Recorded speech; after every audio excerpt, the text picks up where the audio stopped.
And the way we're moving forward in the future is, and I'll title it as three things: sensors, command and control, and weapons engagement, right? So if you can put everything in what we're doing in those three buckets.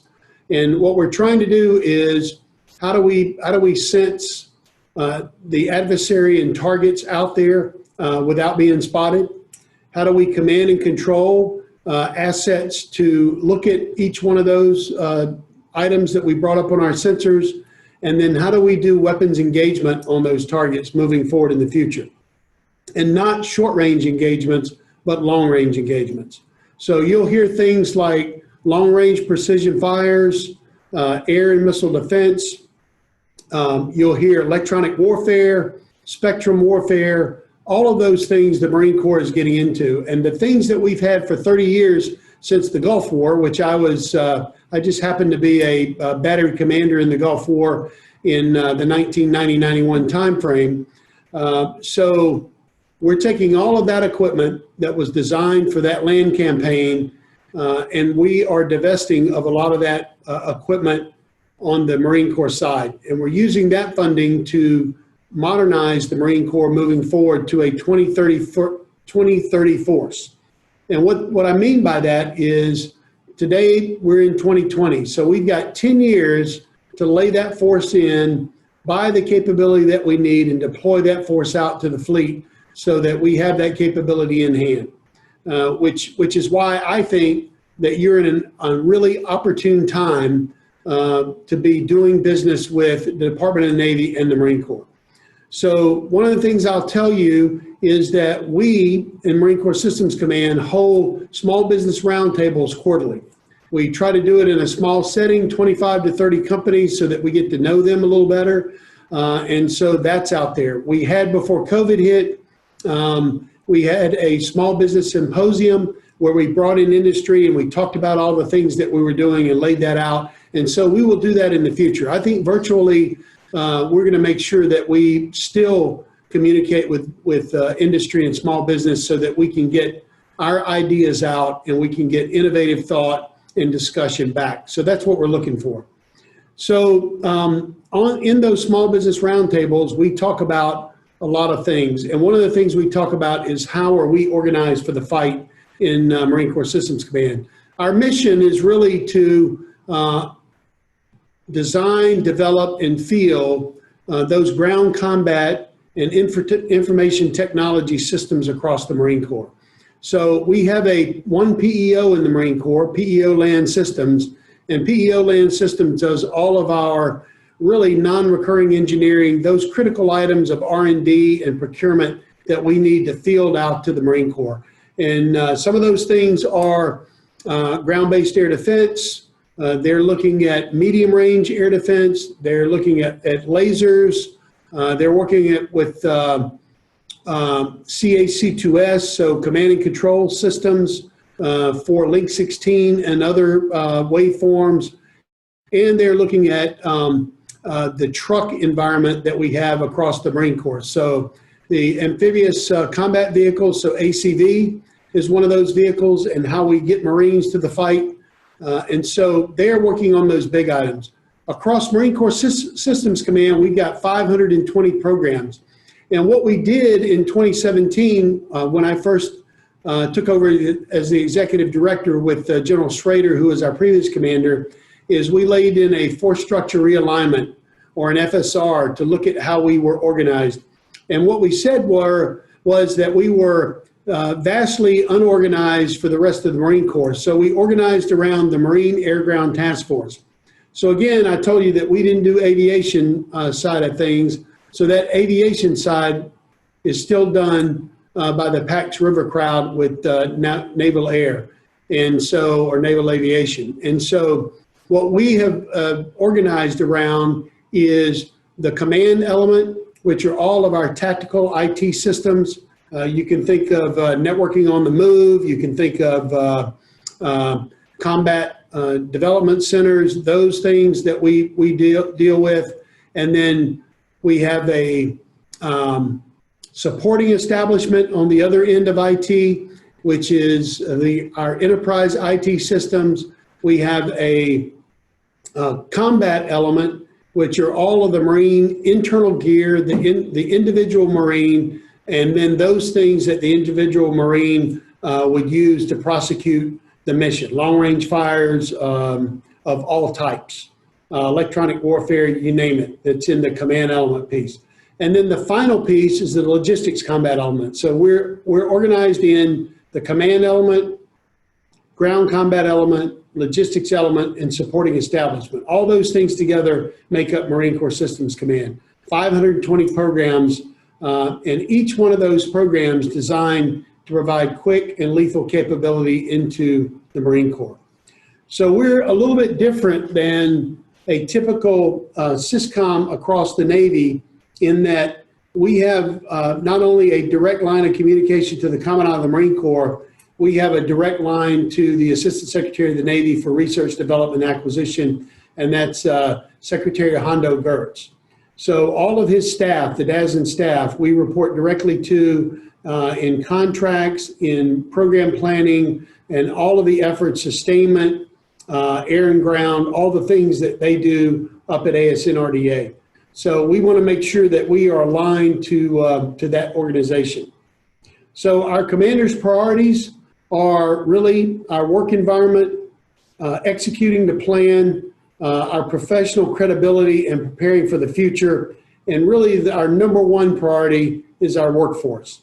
And we have about 2,500 members of our workforce in Marine Corps Systems Command. About 450 of those are military, and the 1,900 or so are civilians.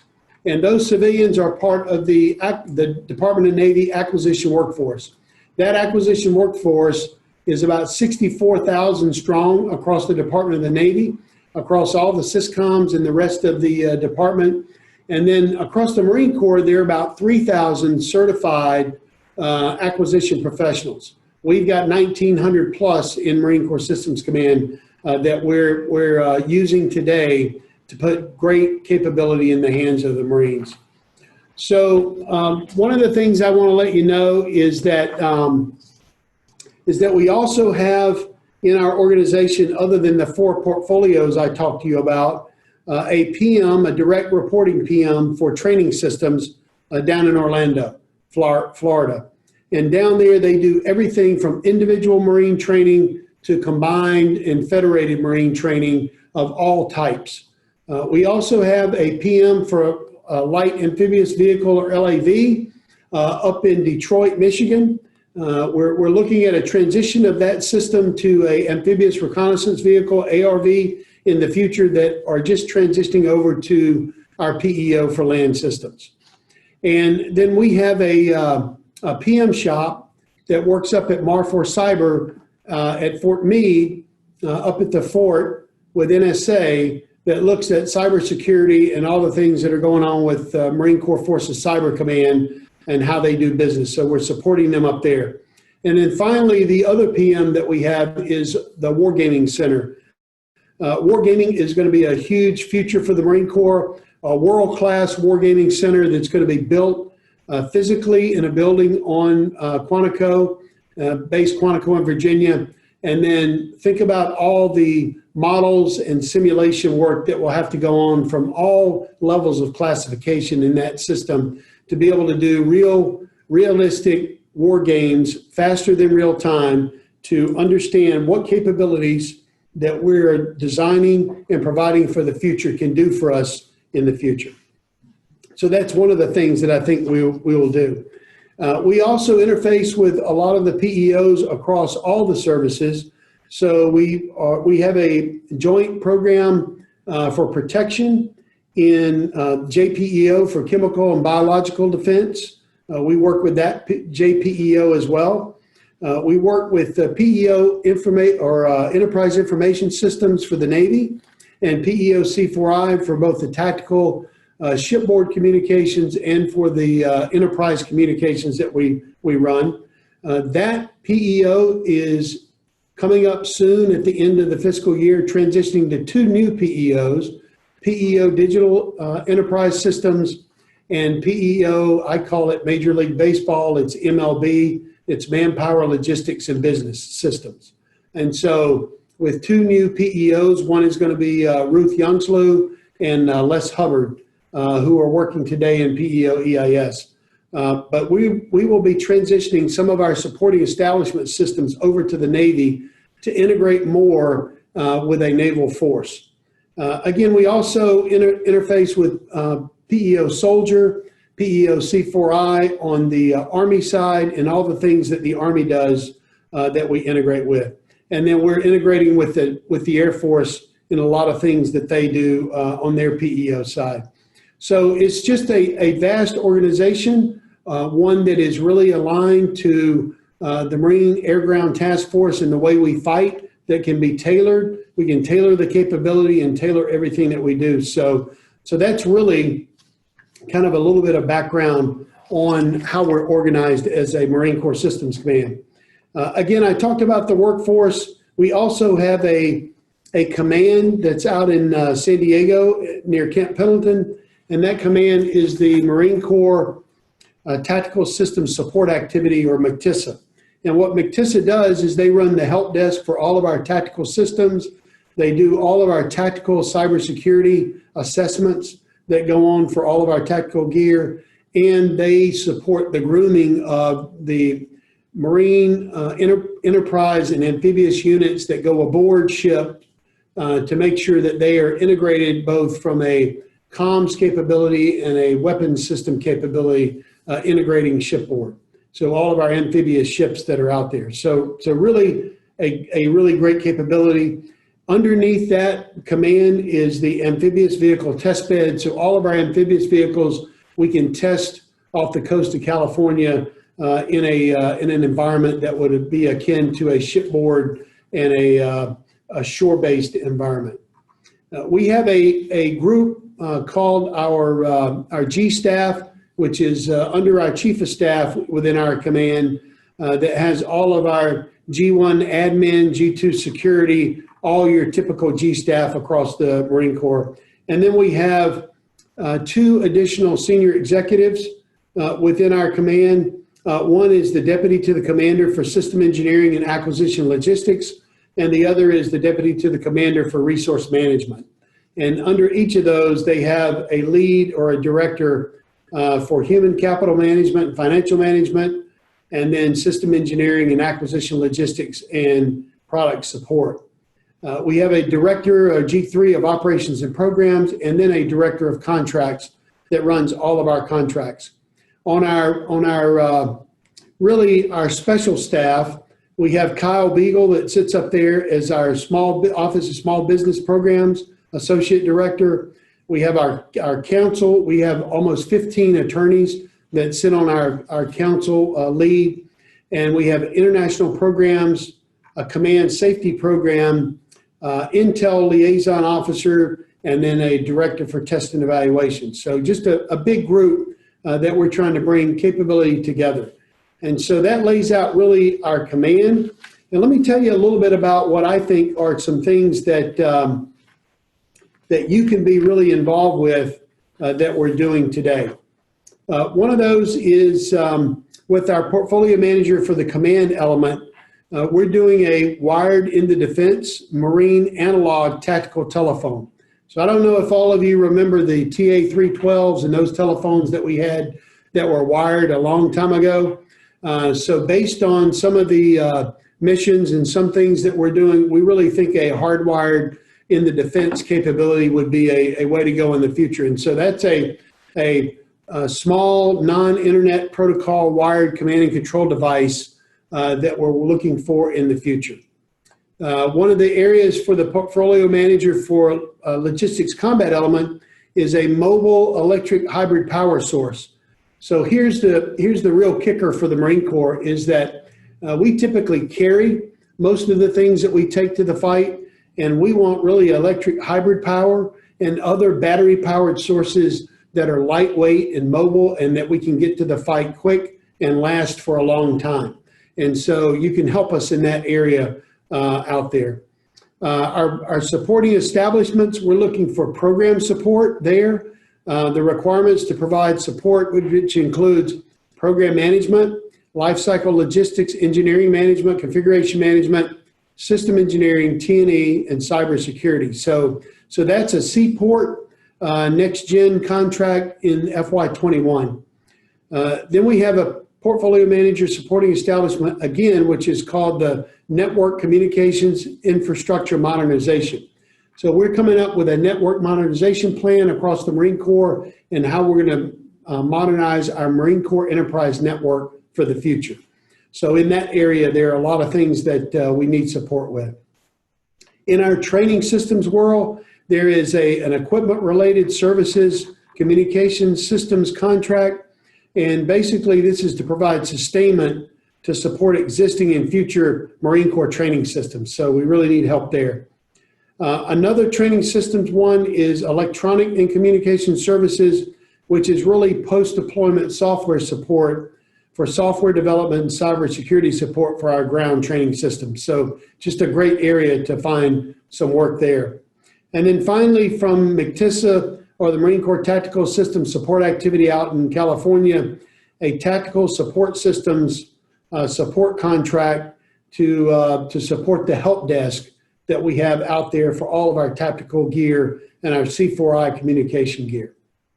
So I've gone on a little bit, I think, you know, for right now, and I'll really open it up to any questions. I really appreciate, again, the opportunity that's afforded me to get in front of this really great body of small businesses and communicate to you what our command can do. So I'm standing by for any questions that Kyle might throw at me. I'm going to take some of the questions up there on the Q&A feature right now. So yeah. One thing, sir, if you will talk to some about, one of the people talked about PM Motor T, if you'll talk to some of the transitions we're doing for Motor T moving to PIFM LCES. Yes. So logistics there. So great question. So when we, when Secretary Stackley was the ASN RDA, he posed the question to the commander at the time, General Schrader. So you've had a PEO for 9 years, almost 10 years down at Quantico. What programs have you transitioned back from sustainment over to Marine Corps Systems Command? And the answer was none. We haven't transitioned any. Secretary Stackley left, Secretary Gertz came in. We were working on our new operating agreement with the PEO, and Secretary Gertz said, all right, when are you transitioning programs over to Marine Corps Systems Command? And Marine Corps Systems Command, when are you transitioning programs over to your PEO for land systems? So this year and this month in July, we are transitioning PM LAV and the Amphibious Reconnaissance Vehicle over to PEO Land Systems. And PEO Land Systems is transitioning PM Motor Transport, which are all of your heavy, medium, and light tactical vehicles, over to Marine Corps Systems Command in the sustainment route. We do have one new program, the Joint Light Tactical Vehicle, or JLTV, which is really an Army ACAT-1 program. The Army runs that program as the lead, and so we'll be supporting them in that lead. What we're going to do is create 2 new PMs out of PM Motor Transport underneath the Logistics Combat Element, and underneath that Logistics Combat Element, we'll develop the new sustainment plans for our light tactical vehicles, our trailers, our medium tactical vehicles, and our heavy tactical vehicles. A lot of our vehicles, we're looking at how we divest those, either FMS or other capabilities moving forward in the future. And what we're trying to do is to get to be a lighter, leaner, faster Marine Corps, more lethal Marine Corps with future, again, long-range fires capabilities, both for sea control long-range fires and for ground-to-ground long-range fires. So just a lot of good things going on and a lot of good transition. Hopefully that helped answer that question for you. Kyle? Yeah, going along those lines of transition, with all the transitions we're doing, there's a lot of opportunities for new technologies. Next question comes up asking about how TRL 7 or higher can get their technologies and prototypes integrated into the Marine Corps Systems Command. I'll give a few examples. We do have our Small Business Innovative Research Program and our STTR programs managed by Jeff Kent. And they do a lot of outreach and stuff with the SIVR teams throughout the DOD and throughout the government in general. We actually do have a Ciber demo event coming up in November that Jeff's planning, I believe, for some of our existing Ciber work to let the Marines do some hands-on trials of that for those particular products.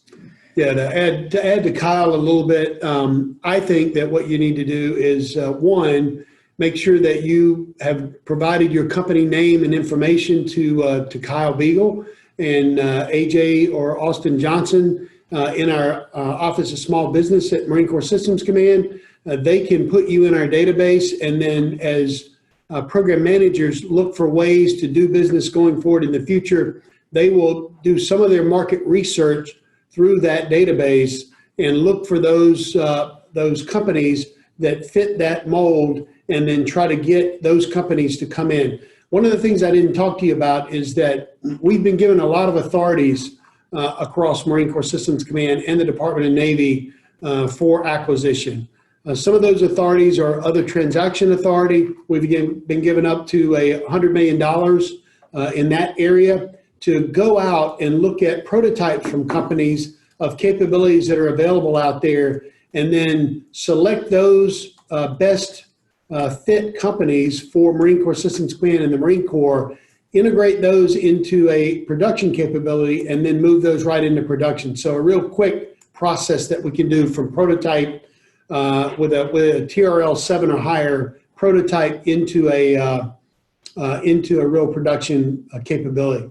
Another aspect is that our Marine Corps Warfighting Lab is also another area on our advanced naval technology exercises, those ANTX events, ANTX events, that you can provide capability in there as we do those annually, and they will assess your capability and then provide that capability into Marine Corps Systems Command to transition that into a production type system. The other way we have is a thing called middle tier acquisition.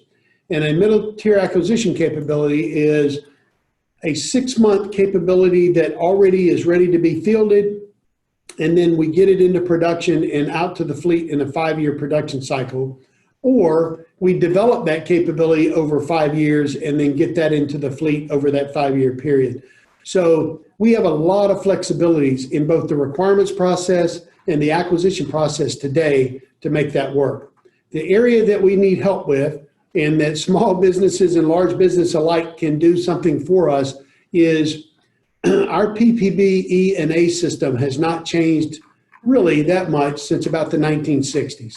And so our financial system is a real challenge for us. So I can tell you today that we are in execution year of FY20. We have the President's budget on the Hill, FY21, and that PB21 is being marked today by the House and the Senate, and will form your National Defense Authorization Act, or your NDAA, moving forward in the next few months. And hopefully Congress can get that, they can pass that, and then we'll get a budget for the year. We're also doing POM 22 as we currently speak. So what's the requirement for the next 5 years in the Future Years Defense Program, or FIDIP, that we do for POM 22. And we're also working on what we're going to provide for POM 23. So 4 years we're working at the same time in the Marine Corps and the Department of Navy to put that plan together. And what you can help us do is, we need more flexibilities from Congress and the community on, one, especially in the information technology area, how we utilize funding and what types of funding we utilize in the information technology area. In other transaction authority, how we utilize more flexible appropriations in order to get capability faster to the fleet.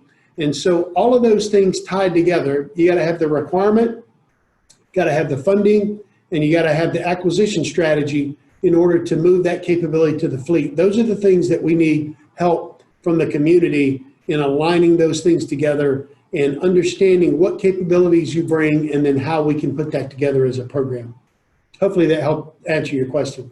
Kyle? Yep, so to take some of the other questions in, and I'm going to let Mr. Williford talk as well some. So some of the things, I typed in a few answers while he was talking.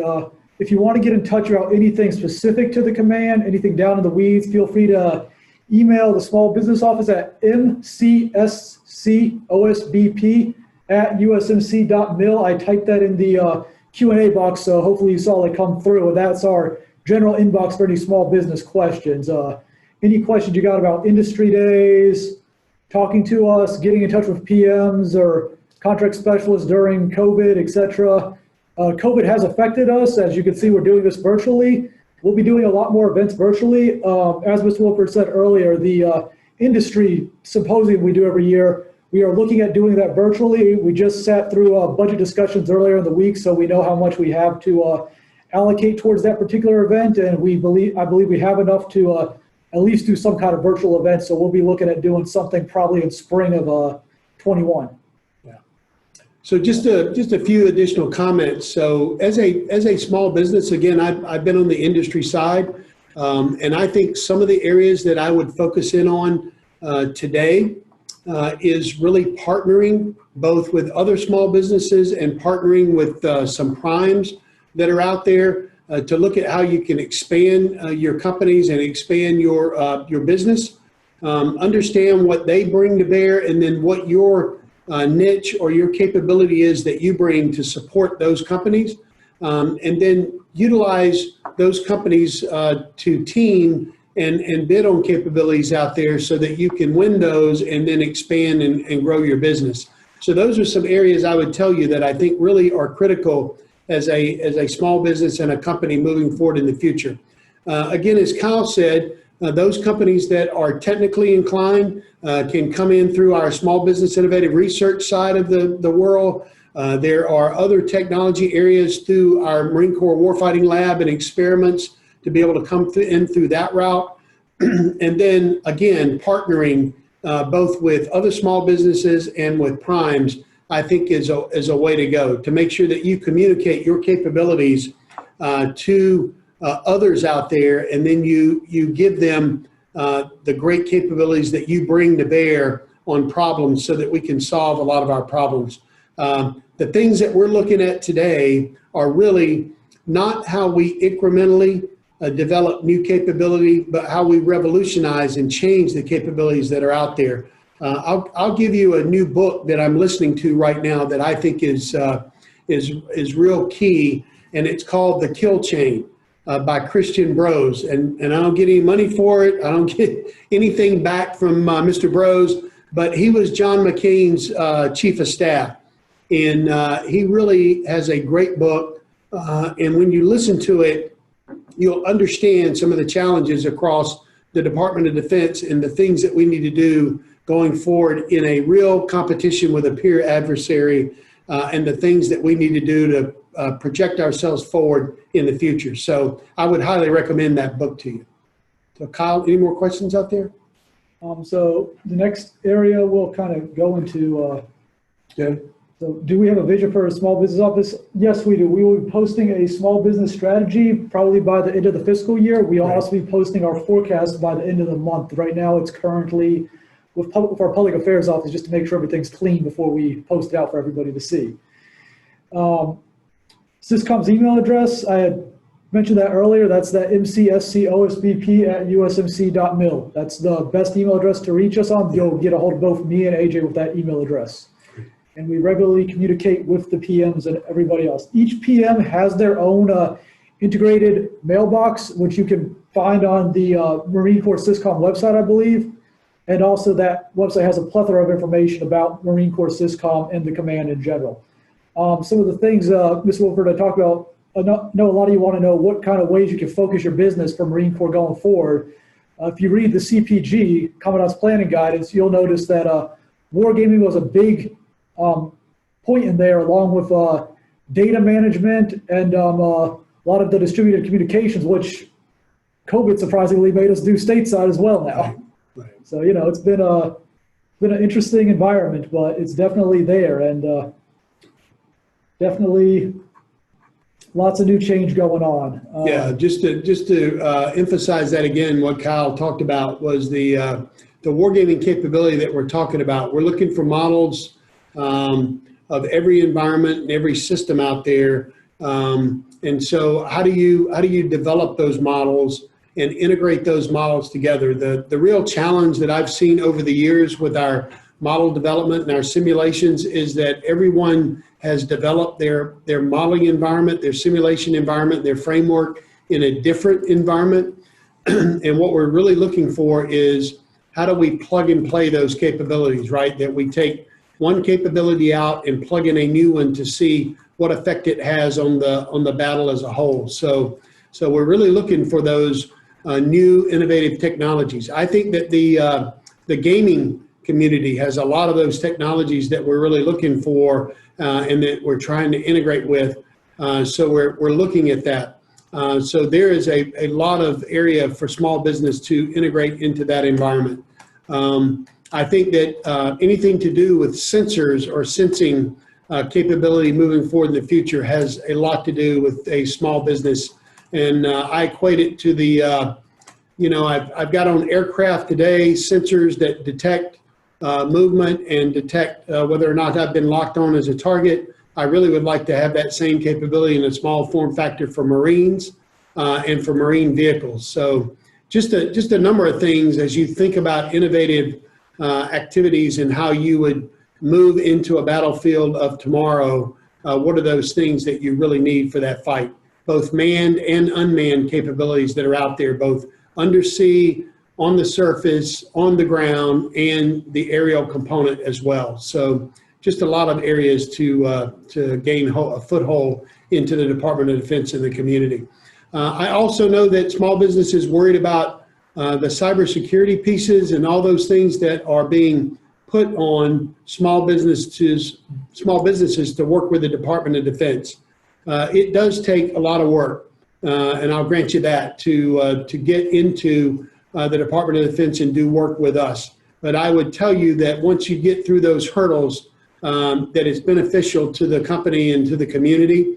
And I would make sure that I had a technology or a service that could do multiple business areas, both for Department of Defense and for other industries across government or across the industrial and commercial capabilities. So you got to think about all of that when you're moving your company forward. Any additional questions, Kyle? Just two more, sir, on here. So we got a contractor wanting to know about the standards for modeling, and they were wondering about how we go about with the wargaming stuff. In reference to wargaming activities, the current acquisition we're doing, we're actually using an OTA for that one. Yeah. And that's currently, I believe, on phase 3 of the OTA for the solicitation process. We did actually a big in-person industry event right before COVID kicked off. Right. It was in February at Marine Corps Museum here at Quantico. And we discussed a lot of what we're doing there, a lot of new integrated systems. That's definitely not going to be an LPTA, by the way. That'll definitely be trade-offs and actually custom negotiation with being an OTA for that matter. So right. Definitely going to be a lot more trade-offs and a lot more willing to accept stuff. LPTA is going to be more for our commodity buys. We don't tend to deal with that particular acquisition method too often, but we do right. When it advantageous us the most. Yeah, so my view on the wargaming piece again is that we're down the path on looking at how we lay the foundation in. There's a lot of work that will need to be done to integrate the models that currently exist or to advance the models that currently exist out there. So new capabilities that you have, you can bring those to our small business group, and we can look at how those integrate into our wargaming platform moving forward. So so don't hesitate to get in touch with us and let us know what you're doing out there from a capability environment and also a service environment. And the other questions had to deal with our worldwide focus. So we are a worldwide command. We deal with stuff all over the world. We have many partner nations we work with. I know some of our S&T community is actually working with the Japanese government on some of their requirements. Right. And we also work, of course, we have people in the Middle East still. We're definitely working on that, even though there's a drawdown. Right. So we are definitely looking at those. Mr. Williford could probably speak to more of the technical nature of some of our international operations, but we definitely work across the spectrum with all of our programs, and of course the Pacific Fleet and et cetera. Yeah, so Marine Expeditionary Forces, so all 3 of the MEFs, we're in constant contact with. They're science and technology advisors that come from the Office of Naval Research and finding out what technologies and items that they need out in the fleet. This week, the Commandant is holding an executive offsite with all of his senior leaders and they're really looking at what's the future for the Marine Corps, how we've defined, how we're moving forward. There are two documents that you can get, I believe, online. One is the Commandant's Planning Guidance, and the other is Force Design 2030, which basically talks about the way we're going. And the Commandant also wrote a paper called, I believe, The Need for Change or The Time for Change. I can't remember exactly the title, but look up Commandant articles and you'll find that one. I think it was in the Marine Corps Gazette and other publications out there, which really, if you read those three documents, you know exactly where the Marine Corps is going and how to plug in with our capabilities.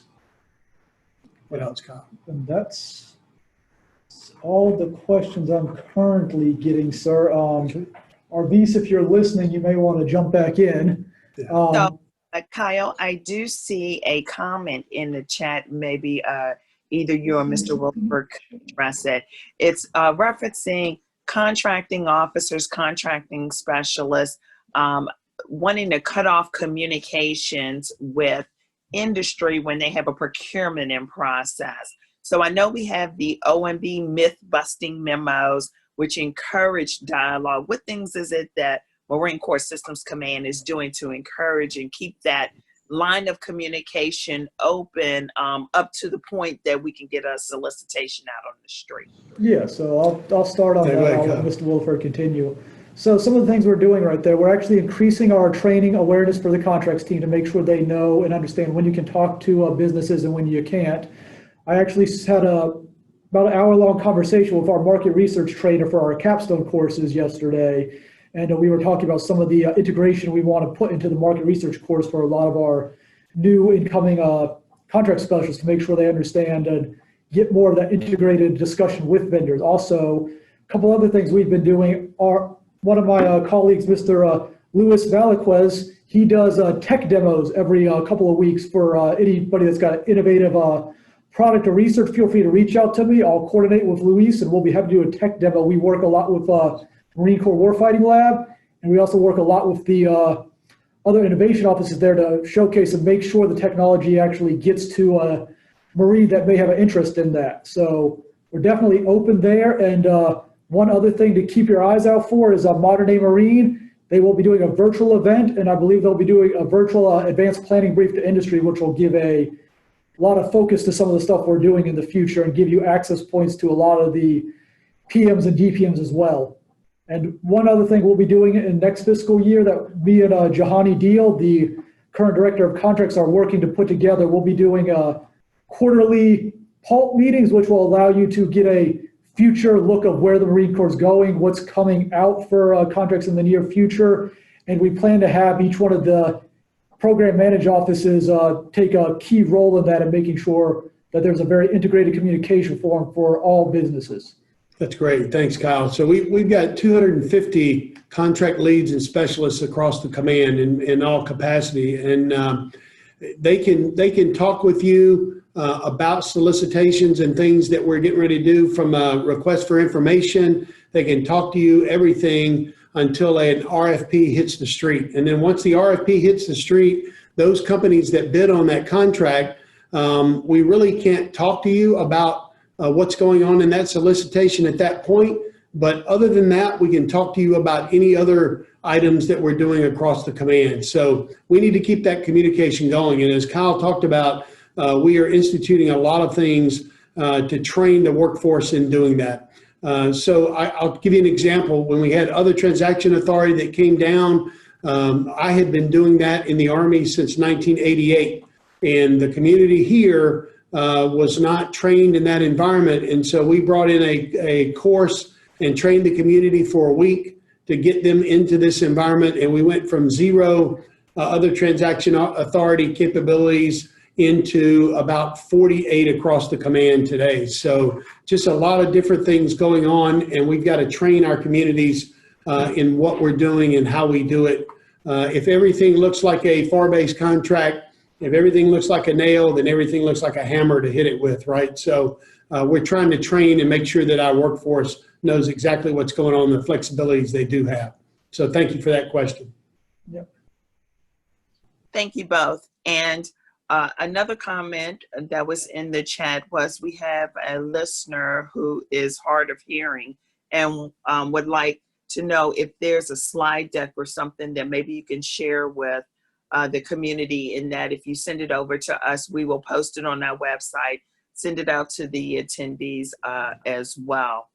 We didn't work 100% off a slide deck, but we did have some slides, and we do have some requirements that we were going off of through notes, and we can definitely send that to you. We'll send it to everybody. Thank you. Well, I'll send that to URBs and let you make sure that everybody on the agenda gets it. Yeah. Thank you both. Well, I think I'm going through the questions. We did have someone that raised their hand, Miss Sally White, but I'm not sure if she's gotten her question in or not. I'm not seeing it. No. Okay, I see a Sally White question. Okay, I see. Can you please look at Sally White's question? Regards to your So she asked, enterprise information systems, can you please talk about digital? So digital transformation and some of the paperless stuff we're doing. Okay. So yeah, we're moving a lot towards a paperless environment. COVID's actually expediting a lot of that stuff. Yeah. Marine Corps, some of the stuff I know Mr. Jrss even said at one of his events, if you would have told him 6 months ago that we would have operated in a distributed function with an integrated environment, he would have laughed at you probably. But that here we are today, we are actually becoming very integrated. Marine Corps has become a user of Teams. We are looking at actually doing some of our industry events doing Teams. I still got to run some tests with the IT specialist, but that's going there. We're going paperless on our contracts. They're loading all the paper contracts into a system called a electronic contract file, which is part of our PMT software, which currently I believe NIWIC provides for us. And so we're doing a lot of stuff there to definitely digitally transform the Marine Corps. That was one of the big aspects in the Commandant's planning guidance when General Berger started digging into the technology apparatus of Marine Corps. He definitely wants us to leap forward in technology, so to speak. Yeah, we just had, thanks Kyle, we just had a meeting today with General Glavy, who is Marine Corps Forces Cyber Command. General Maylock is the director for C4 in Headquarters Marine Corps, and General Pasajian, my commander. And what we were talking about is laying the foundation of our network highway today with JRSS and other capabilities to make sure that we can expand that network environment to move data rapidly, which is what is going to be required when we move capability into the cloud. We think that we will have a hybrid cloud construct. Everything that we have will not be what I call fit for cloud, but we'll certainly have a fit for cloud capability and an on-prem capability, and then a off-prem capability in the cloud environment. And we're looking at how we do that today. Each one of our functional area managers today will be defining their applications and then how those applications will be moving to the cloud and laying out a schedule to do that with funding. We're also looking at our data centers and doing data center optimization and determining where we're going with our CEDCs and our other capabilities out there, which are the enterprise data centers out there, so that what we can do is reduce the number of those that we have and integrate those across the Marine Corps so that we can manage that in a real tight environment. What we have not done in the past, we had a regional construct for our network in our community. We're going to what I call a Marfor Cyber battalion model. So we'll have a battalion at each region that will report back to the commander of Marfor Cyber, and that group will secure, operate, and defend the network as we move forward. So a lot of changes going on in the Marine Corps, a lot of things that are happening. We're also, as Kyle talked about, we're instituting with the Department of Navy O365, M365, all the stuff that will help us get more and a better communications platform moving forward in the future. But all of those things, agile development, cloud development, getting applications ready for the cloud, getting applications defined and designed, all of those things we'll be doing over the next number of years. And then all of our business systems, making sure that our business systems are integrated together and they're connected to the things we need them to be connected to be auditable and through our audit process as we're moving forward. So hopefully that helps you know that we're really in the middle of a big transformation across the Marine Corps. Thank you. We have another question. We have a women-owned small business who's looking to find opportunities maybe in Iraq or overseas. How can they go about finding those opportunities if you can point them in that direction? So we post all our opportunities on Beta SAM along with Seaport and NASA SOUP are our main 3 areas where we tend to post opportunities. In the case of overseas one, most of those are going to come up on Beta SAM. Also, feel free to reach out to the small business office and ask us about any forecasted items. We do a little bit of foreign military sales as well, which are by nature foreign. So those are available there. Now, those are, of course, specialized due to the nature of what they are. Right.